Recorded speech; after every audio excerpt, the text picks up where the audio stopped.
शपथ अभी पूरी हुई भी नहीं थी कि बंगाल के गलियारों में तबादलों का तूफान आ गया।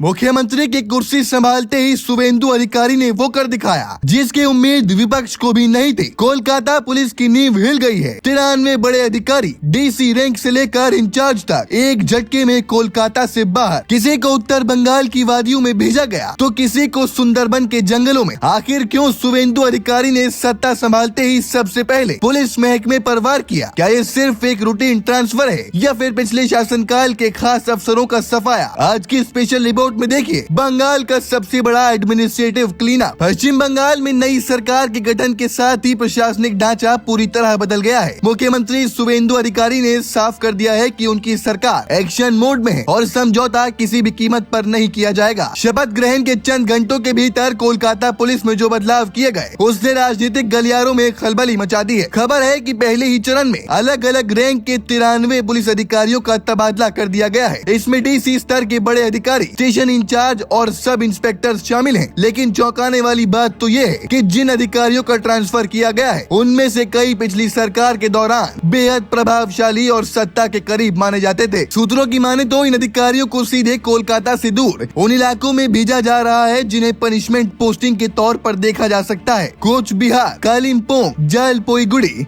दार्जिलिंग और अलीपुर द्वार जैसे जिलों में इन अफसरों को तैनात किया गया है। इतना ही नहीं, सुंदरबन के तटीय इलाकों और पश्चिम बंगाल के दूर दराज के जिले पुरुलिया में भी अधिकारियों की नई पोस्टिंग दी गई है। राजनीतिक विश्लेषक इसे सरकार की प्रशासनिक क्लीन अप ड्राइव कह रही है। मुख्यमंत्री शुभेंदु अधिकारी का संदेश साफ है, पुलिस प्रशासन पर पकड़ मजबूत करनी है। आज यानी सोमवार को सचिवालय में हाई लेवल मीटिंग्स का सिलसिला शुरू होने जा रहा है। मुख्यमंत्री खुद इसकी कमान संभाल रहे हैं। दोपहर में पहले सचिवों के साथ बैठक होगी, फिर विधायकों के साथ राजनीति बनेगी और उसके बाद शुरू होगा असली सत्र।